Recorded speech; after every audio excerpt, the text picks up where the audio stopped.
The death of Kathleen Peterson did not begin as a mystery. It began as an explanation. On December 9, 2001, Michael Peterson told police his wife had fallen down the stairs. She had been drinking. She had lost her balance. She had slipped. It was tragic, sudden, and accidental. At first, there was no reason to doubt him. But as investigators stood inside the Peterson home that night, they were confronted with something that did not match the simplicity of the explanation. Blood. Not just blood on the floor, blood on the walls, blood along the staircase, blood smeared, streaked, and splattered.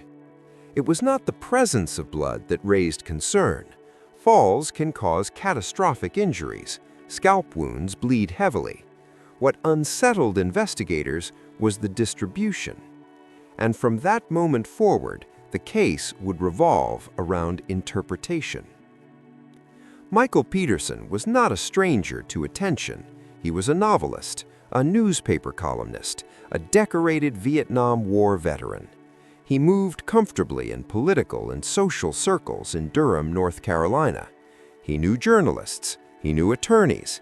He understood narrative.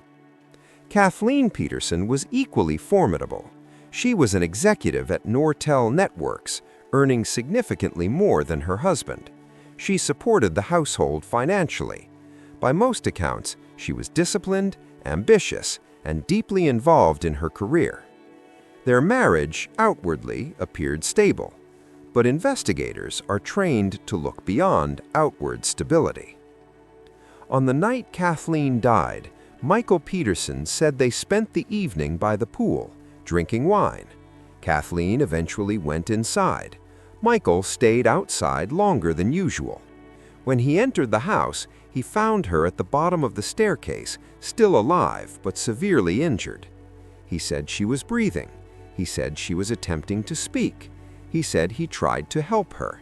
Then he called 911. The call itself would later be played repeatedly in courtrooms, documentaries, and debates. Some hear panic. Others hear calculation. Some hear desperation. Others hear detachment. What you hear often depends on what you already believe. Prosecutors would later argue that Michael Peterson attacked his wife with a blowpoke, a long metal fireplace tool. The theory was precise. The weapon explained the injuries. The motive, they argued, was exposure.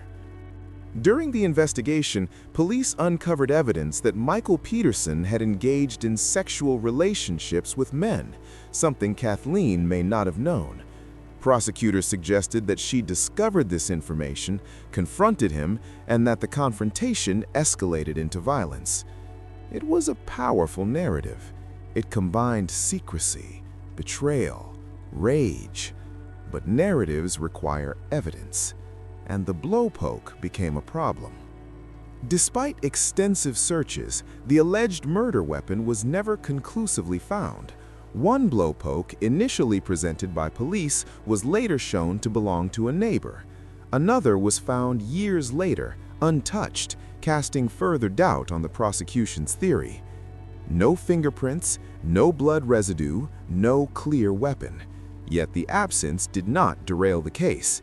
Instead, attention shifted to bloodstain pattern analysis. Bloodstain pattern analysis would become the spine of the prosecution's argument. Experts testified that the blood on the staircase walls showed cast-off patterns, droplets flung from a weapon during repeated blows. They pointed to directionality, to shape, to spacing. To jurors, this testimony sounded scientific. It sounded exact.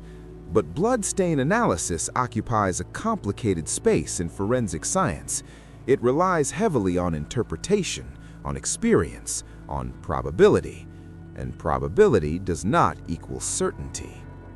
The defense argued that Kathleen's scalp lacerations could have been caused by a fall, that head wounds bleed profusely, that prolonged bleeding could account for the scene.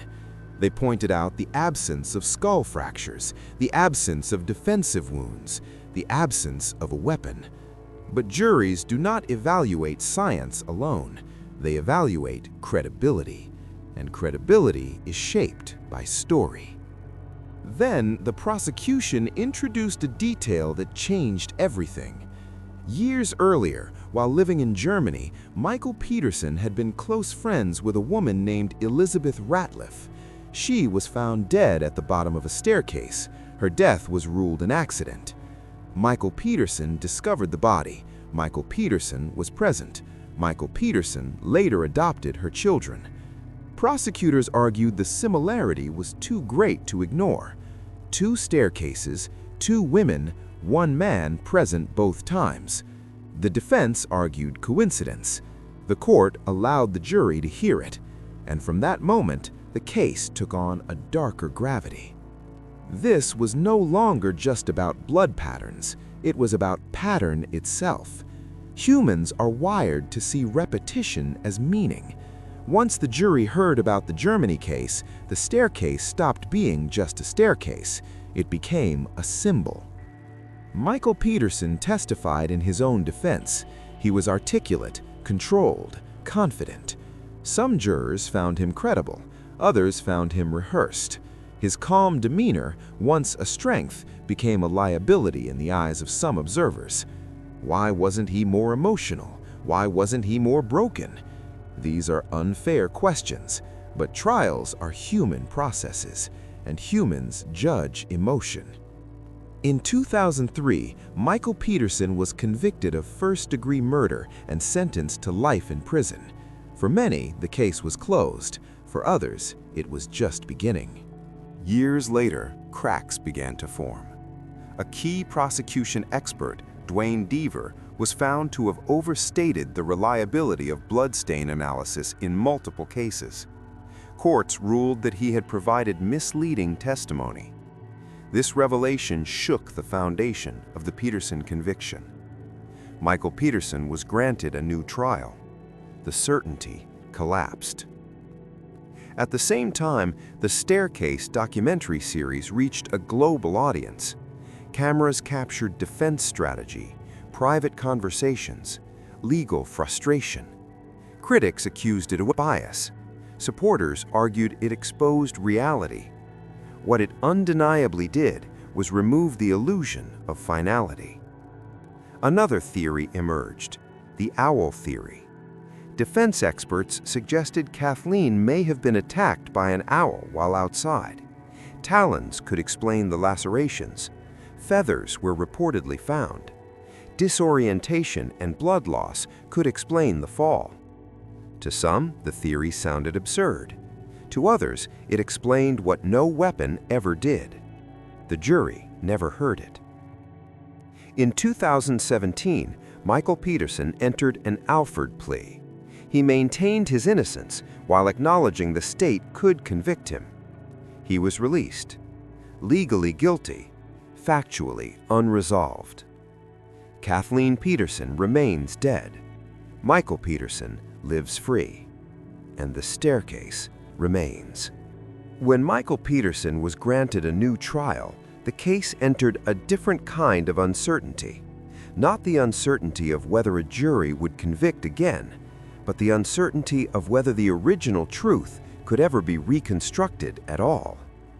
Years had passed, evidence had aged, memories had shifted, certainty had eroded, and the science that once appeared solid had begun to fracture. The collapse of bloodstain pattern analysis as unquestioned forensic authority reshaped the entire case. For decades, bloodstain analysis had been presented in courtrooms as near-exact science. Experts testified with confidence. Diagrams were drawn.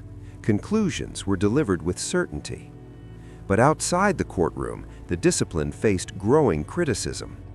Studies revealed high error rates. Interpretations varied widely between analysts. Results depended heavily on subjective judgment. In the Peterson case, Duane Deaver's testimony had been pivotal. He described the blood patterns as proof of repeated blows.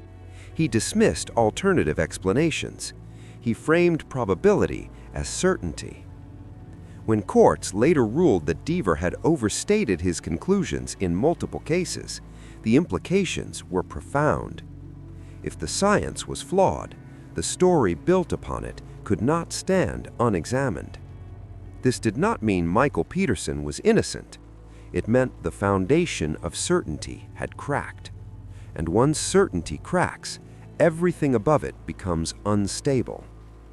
As the case reopened, defense attorneys revisited the autopsy findings. Kathleen Peterson had suffered multiple lacerations to the scalp, but she had no skull fractures, no brain swelling consistent with repeated heavy blows, no defensive wounds on her arms or hands. These facts had always existed. They simply had not carried equal weight. Prosecutors argued that a weapon could cause lacerations without fracturing the skull. The defense argued that falls could produce similar injuries, especially on a narrow staircase with sharp edges. Both arguments were plausible, and plausibility is the enemy of finality. The Germany case returned to focus. Elizabeth Ratliff's death years earlier had been ruled accidental at the time. The medical examiner in Germany had found no evidence of homicide. No charges were filed. Only after Kathleen Peterson's death was the case revisited. American prosecutors exhumed Ratliff's body and conducted a new autopsy. They concluded her death was a homicide. 2 autopsies, 2 conclusions. Which one was correct? Or were both shaped by context? Critics of the prosecution argued that confirmation bias entered the process. Once investigators believed Michael Peterson was capable of killing one woman, it became easier to believe he had killed another. Supporters of the prosecution argued that coincidence only stretches so far. 2 women, 2 staircases, same man present. Pattern again replaced probability. This is where the staircase becomes less about crime and more about epistemology. How do we know what we know? How much certainty does evidence actually provide? And when experts disagree, who decides which version becomes truth? The documentary itself complicated matters further. Unlike traditional crime reporting, the staircase placed viewers inside the defense team. Cameras recorded strategy discussions, private doubts, moments of hope and frustration. This access created intimacy. It also created bias. Viewers were invited to experience the case emotionally, not just analytically. Critics argued this tilted sympathy towards Michael Peterson. Supporters argued it revealed the human cost of prosecution. Both interpretations coexist, but neither erases the effect. Once the audience sees the machinery of justice from the inside, it becomes harder to accept outcomes as neutral. The owl theory emerged during this period of re-examination. At first, it sounded absurd. An owl attack? But the more experts examined Kathleen's injuries, the less absurd it appeared. The lacerations on her scalp were long, thin, and irregular. Some resembled talon marks. Microscopic feathers were reportedly found in her hair. Pine needles were discovered near her body. The theory suggested Kathleen had been attacked outside, perhaps while carrying decorations.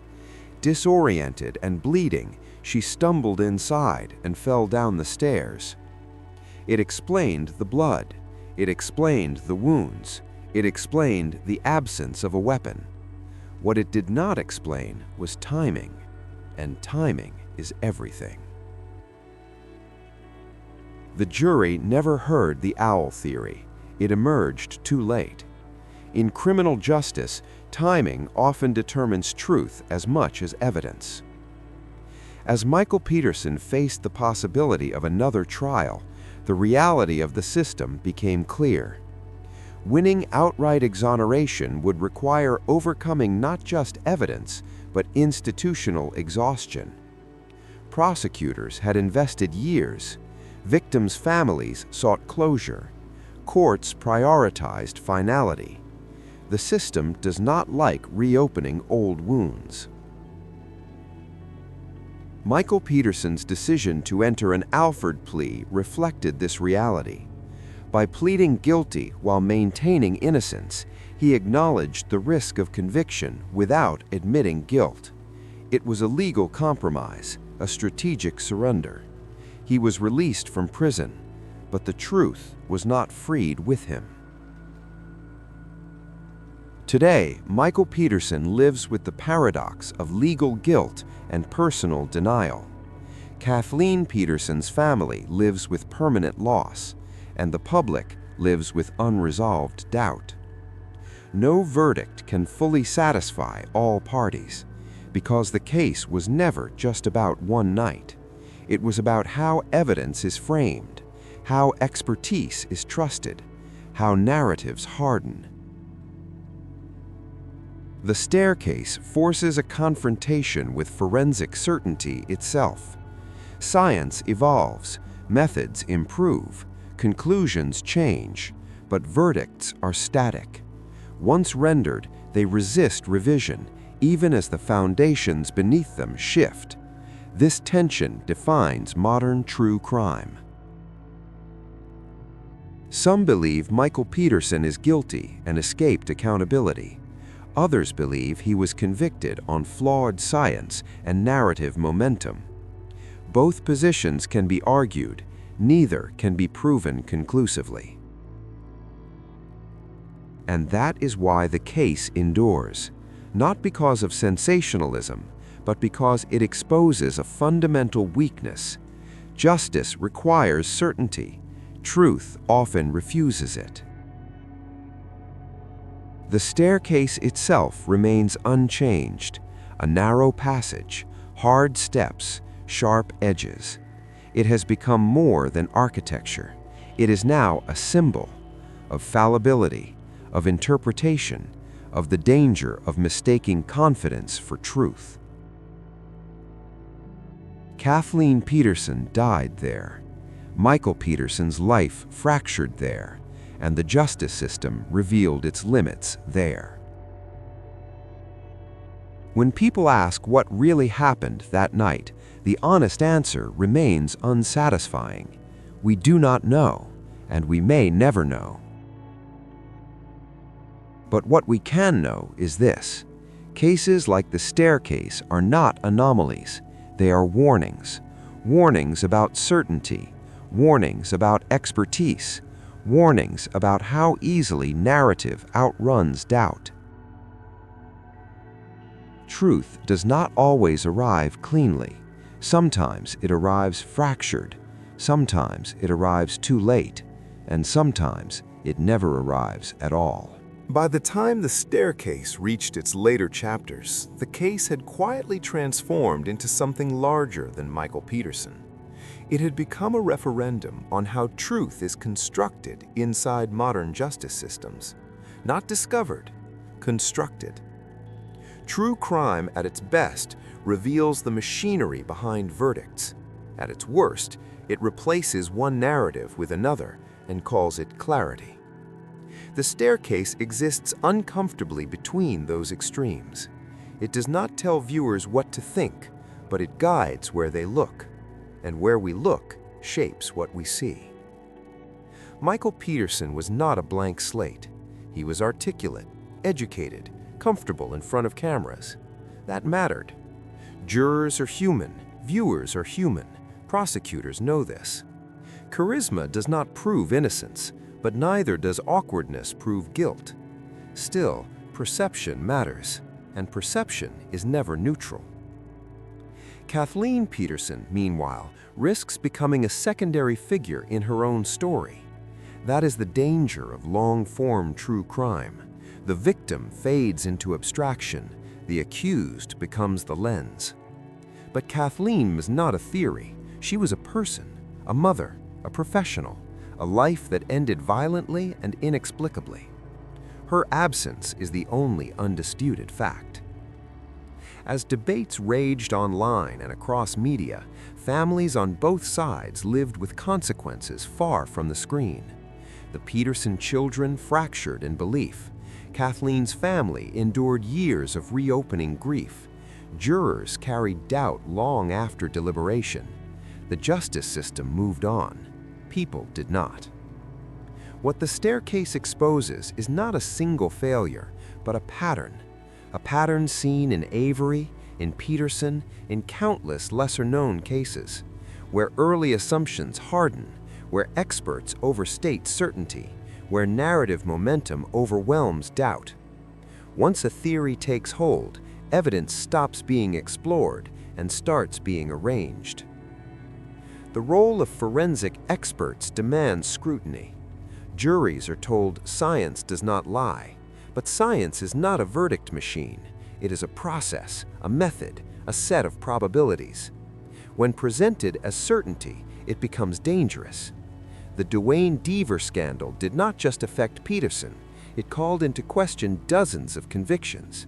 How many remain unexamined? Then there is the role of prosecutors. They are not neutral investigators, they are advocates. Their job is to win. The system depends on ethical restraint to balance that incentive, but restraint is invisible, victory is visible, and careers are built on convictions. Defense teams, by contrast, are tasked with sowing doubt, not proving innocence, proving uncertainty. That distinction is often lost on the public. A not guilty verdict does not mean innocent. It means the system failed to eliminate doubt, and doubt is not failure, it is protection. Michael Peterson's Alford plea crystallizes this tension: legally guilty, personally defiant. A man freed without vindication. This outcome satisfies institutions. It satisfies almost no one else. The owl theory remains emblematic of the case's unresolved nature. It fits some evidence, it strains belief, it cannot be tested. That makes it deeply uncomfortable, but discomfort is not disproof. Courts prefer clean explanations.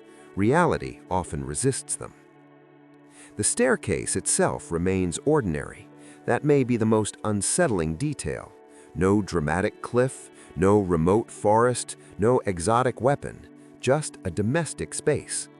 Which forces a harder question. If this could happen anywhere, how confident are we in our reconstructions? The documentary's greatest contribution is not exoneration or condemnation, it is exposure. Exposure of how cases are built, how experts influence juries, how narratives replace nuance, and how certainty is often manufactured, not discovered. True crime audiences crave answers, but cases like this deny closure. They linger, they corrode confidence, they force humility, and humility is not something legal systems handle well. The rise of true crime as entertainment complicates everything. Stories are monetized, timelines are edited, characters are shaped. Even with good intentions, distortion is inevitable. The question becomes not whether bias exists, but whose bias dominates. The staircase does not absolve Michael Peterson. It also does not condemn him conclusively. Instead, it indicts a system that pretends certainty is always possible. It asks whether justice should value finality over accuracy, and whether society is willing to live with unanswered questions. As technology advances, forensic science improves, but old verdicts remain, locked, resistant, immutable. The gap between knowledge and justice widens. What should be done with cases like this? Reopen them all? Trust evolving science? Accept ambiguity? There is no clean solution, only trade-offs. The staircase leaves viewers with an uneasy realization that justice is not a destination. It is a process vulnerable to human error at every stage, and once error enters, removing it is nearly impossible. Michael Peterson walks free. Kathleen Peterson remains dead. The truth remains disputed, and the staircase remains silent.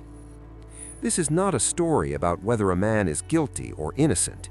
It is a story about how easily we convince ourselves we know, and how devastating the consequences are when we are wrong. The most honest conclusion is also the most uncomfortable. We may never know exactly what happened that night, but we know how the system responded, and we know how fragile certainty truly is. The lesson is not cynicism, it is vigilance. Demand better science, demand transparency, demand humility from institutions built on authority.